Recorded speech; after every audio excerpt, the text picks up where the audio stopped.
Doctors of Reddit, what's something you've had to tell a patient that you thought for sure was common knowledge? I'm not a doctor, but I'm an ER nurse. I had a patient come in for an STD check. She was very upset and continued to tell me that she only had one partner. Progressing through my assessment, she further divulged that even if he was sleeping with other people it shouldn't matter because he uses a condom every time and he makes sure to wash it thoroughly after every use. I asked what she meant when she said he washes it after every use. She explained that he washed the condom with hot water and soap before he used said condom again. I had to explain to her that condoms are a one-time use product. She had no clue. My dad is a family doctor in the States. A woman came in for a well baby check with her 6-month-old and she had what looked like chocolate milk in the baby's bottle. So he started explaining to her as kindly as he could that she shouldn't be giving her baby chocolate milk, at which point she interrupts him and says, "Oh, that isn't chocolate milk. It's coffee." He just loves it.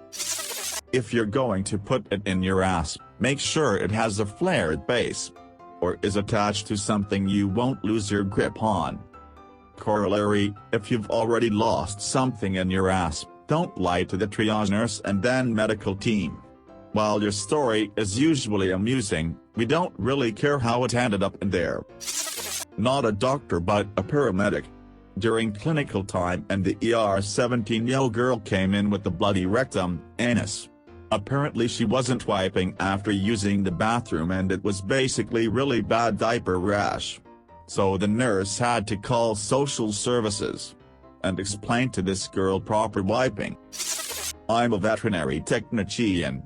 I once had to explain to a frantic client that the ticks she had frantically been trying to remove from her male dog's belly with tweezers were actually his nipples.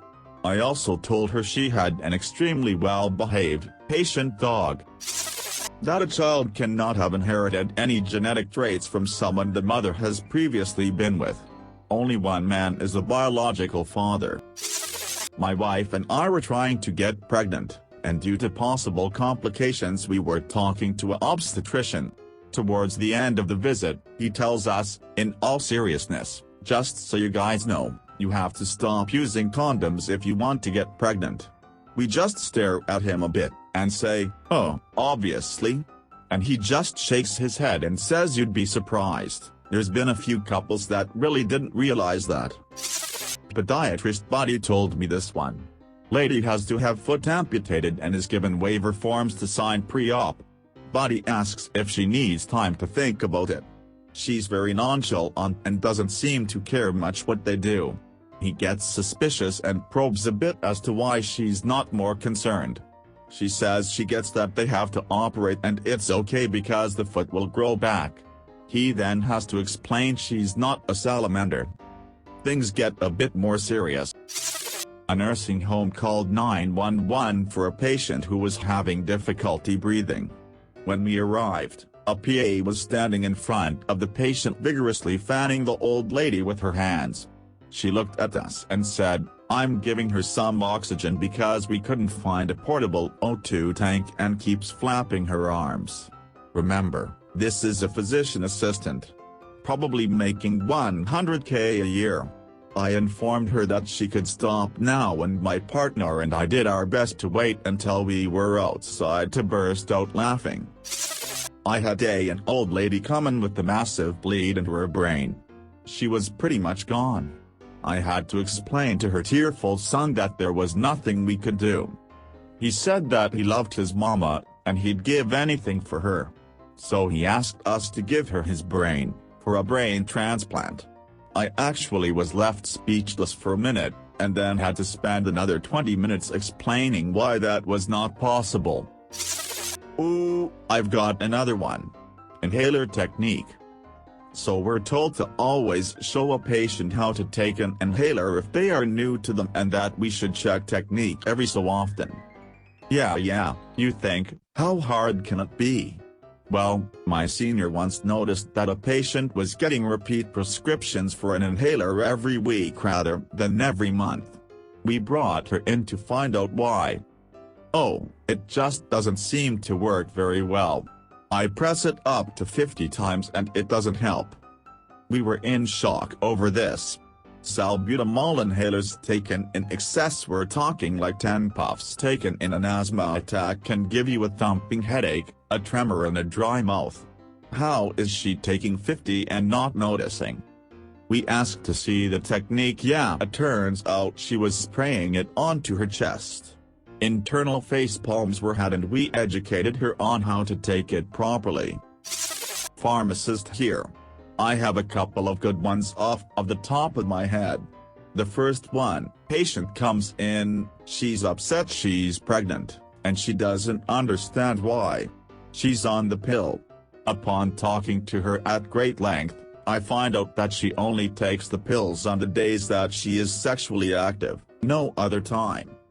The other story is a related one, same scenario except patient comes in with her BF. They are indignant, as if somehow I could have prevented it. The problem this time? Well, the pills were bothering the girl's stomach, so, being a gallant BF, he decided to start taking them instead. These are all true. Sometimes the things you see in pharmacy make you fearful for the future of the human race, and I'm not exaggerating. These stories are just the tip of the iceberg. I had to explain to a frantic mother that non-traumatic vaginal bleeding with abdominal cramps is normal in a 12-year-old. I tried to throw her a hint when I asked when the girl's last menstrual cycle was. She merely replied in hysterics she doesn't have menstrual cycles, she's only 12. I'll leave the diagnosis to your imagination. Registered nurse, not a medical doctor, but here's the story. Patient was a newly diagnosed diabetic who needed to be taught how to inject insulin. So the diabetes educator did the good old routine of taking an orange, drawing up insulin, then injecting it into the orange, then made the patient repeat it. Patient goes home, etc. comes back in a week and his blood sugar is out of control. They ask him if he's been taking his insulin and he goes of course. So they decide to ask him to demonstrate how he injects insulin. The patient goes, sure, I just need an orange. At this point I started face palming hard because I know where this one is heading. But of course they got him an orange and a vial of insulin with the syringe. So the guy draws up the insulin correctly, takes the syringe, injects it into the orange, and then says, and then I eat the orange. At this point I had to walk out because I nearly lost my shit right there. I once had a patient with a cancer diagnosis completely depressed about not being able to see their family anymore. I was confused because I had spoken with this individual's spouse and extended family who seemed supportive, there wasn't any indication of family problems, etc. It turns out that this individual thought genetic and family history had meant something similar to contagious, leading them to the conclusion that one should stay away from loved ones lest it be spread through the family. That was one clarification I was so happy to give. So this happened when I was a family doctor. I got a call in the middle of the night, I was on call, from a very distressed new mother. She said her newborn was projectile vomiting with every feed. Projectile vomiting can be a worrisome finding in a newborn, so I asked her to meet me in the ER right away. When I saw the baby, he was smiling, happy and in perfect good health. The mom assured me that he vomited with every feed. So I asked her to feed him to let me see what happened. She didn't. As soon as she finished, the baby started to fuss and spit up the milk. I asked was this what she had been seeing. It was. So I asked her if she ever burped the baby. She looked at me puzzled. She had no clue about burping. She said she thought it was some TV thing. I assured her it was a real thing and at 2 a.m. taught her how to burp a baby. I asked her to follow up with me in a day or two. She came in and said, "You are the best doctor ever, that burping thing you taught me is like magic. Now my baby is happy all the time." So there you go. Someone who did not know about burping a baby. Here's my time to shine. So it's in turn year of my surgery residency and I was sent down to the ED to see a patient that may have a hernia. I went down to see the guy and he looked like a John Denver lookalike with obvious social deficits who was sitting comfortably. I begin my usual line of questioning and the guy lives by himself, has a GF, and he had this pain in his groin for a few months now. So I begin a physical exam, and when I get to his inguinal region there is obvious swelling with something hard in the canal. I then do a testicular exam and I feel that the guy has only one ball. Very rarely people with inguinal hernias have their testicles retract in their inguinal canal. It can be dangerous if the blood supply is compromised. So I asked the guy, how long has he had one ball? He looks at me like I'm crazy and says, what do you mean? It's always been like this. I am confused and try to rephrase the question, but the answer is the same. I'm so confused at this point, and explain to him that he should have 2 testicles and he has only one. He begins to argue with me, and claims that people have different amount of testicles, and he was one of the ones with one. At this point he starts to develop an attitude, so I skip over it and schedule him for emergent surgery and speak to my attending. I'm the one who gets to scrub into the surgery, and I go to the pre-op area to meet my attending and he's there talking to Uniball. Uniball and his GF start pointing at me and getting heated with my attending. I approach them and ask them what's going on. They start shouting that I tried to trick them into thinking there was something wrong with the dude's testicles and I caused unnecessary worry. The attending and I had to explain to the dude and his GF that the overwhelming majority of people have 2 testicles and it was abnormal to have just one. They refused to believe us. So we end up taking him to the OR and pulling the hidden testicle out. And long story short, it was like a testicle diamond. It was rock hard and super compact. It looked like a super dense hard oyster, just so you know. Not a doctor, but my friend had to be told that the reason her son was getting sick at school every day was because she was packing him peanut butter sandwiches and he was allergic to peanuts. She honestly didn't know that was an ingredient, and he was in middle school and wasn't bright enough to realize it himself. Vet nurse here. I had a client that wanted a repeat prescription of antibiotic tablets for an ear infection as they were doing nothing. He brought a dog and I looked in the dog's ear as I saw it a week before. That's where I found the week's worth of antibiotic tablets. Poor dog. One of my professors told me this story from when he was treating patients in a women's clinic. Apparently his woman was previously prescribed birth control pills, but still kept getting pregnant. She complained that she took her birth control every night and didn't know why it wasn't working. Finally, my professor found out that she wasn't actually swallowing her birth control pills. She put the pills up her vagina, and thought that's how birth control pills work. No one ever thought they had to actually explain to her how to take the birth control.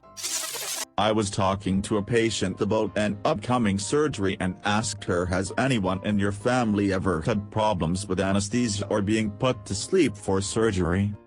She said yes. My mom died under anesthesia. This got my attention and I asked, when did this happen? And she said about 10 years ago. I asked a lot of other questions trying to get a handle on what had happened and how the events of her mother's death might relate to the risk of surgery for the daughter. Some complications run in families, others are unique to the individual or the illness, and it's important to have a solid handle on that before surgery. I finally asked her, how old was your mother? And she answered, she's 65. I noted the present tense and asked, your mother was 65 when she died? The patient answered, no. My mom was about 55 when she died. She's 65 now. At this point I gently laid my pen down and took a deep breath. So your mother is not actually dead? It turns out that people love hearing they died on the table or we lost you or some variation of that. I have no idea who tells them or where it comes from, but I've never had the patient die who didn't stay dead. 500 plus pound, 226 kilograms, diabetic patient. I kept running calls on when her blood glucose would go above 400. She would always say that she never eats any sugar and doesn't understand why this keeps happening. Found out she didn't know soda, syrup, gummy bears, candy bars etc. all had sugar in them. By no sugar she meant she had stopped putting spoonfuls of actual cane sugar on top of everything she ate. I tried explaining it to her, but she couldn't make the connection, or just didn't want to. I think they'll add her. People feel better about killing themselves if they can pretend they are trying to do everything right, but they just have bad luck. Wife is a labor and delivery nurse and recently walked in on the father of a newborn trying to feed his baby water by holding a cup up to the baby's mouth and tipping its head back. He thought the baby would be thirsty. She needed to explain not only that the baby gets its fluids from the mother's milk, but that the drinking from a cup is a learned behavior and that the baby can only instinctively drink from a nipple. The scariest part? This was his third child. Butter is made from milk. I'm not a doctor, just a med student, but in one of my internships I had a newly diagnosed, lactose-intolerant patient who became really sick after eating a cake. She assured me that she didn't use any dairy products, just flour, sugar, butter, water and a couple of other things. She thought butter came from some kind of plant. Dentist, pulling out an adult tooth on a guy, 35, with no medical history of any kind of learning difficulty. So when will the next tooth grow in? You only get 2 sets. It won't. Once I had to tell someone eating Snickers bars, several throughout the day, wasn't healthy just because she'd read chocolate was healthy. Frankly, it was eye-opening not to the person's stupidity, but rather to the potential dearth of someone's education, judgment, and the overhype of claims in regular consumer publications. Sometimes it's hard to tell who to trust or and what to believe. Nurse here. I had a patient go into cardiac arrest. We called a code, started CPR, and placed defibrillator pads on. After we shocked him, we resumed compressions. About a minute later, the patient starts groaning and reaching up to swat away the guy doing compressions. The nurses stop, and start getting a set of vitals. The doctor, a resident, flips his shit that we've stopped compressions. He shoves us out of the way and slams into the patient to resume compressions. We had to physically restrain him. His logic? He couldn't see a rhythm on the monitor. One of the leads had come off during compressions, but we had been shoved out of the way before it could be replaced. Moral of the story? If it has a voice, it has a pulse. Like, comment and subscribe for more Ask Reddit stories and share your experiences in the comments below.